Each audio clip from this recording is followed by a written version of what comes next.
He's gonna just watch. Yep. Just the sound, okay?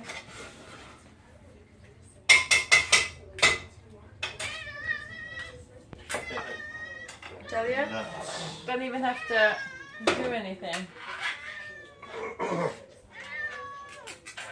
Are you hungry, Rex? Are you hungry? I did feed him when I got home. Oh, you did? Oh yeah. I'll have to give him just a little bit then. I'm just saying, it doesn't matter, babe. I could have fed him 2 minutes ago.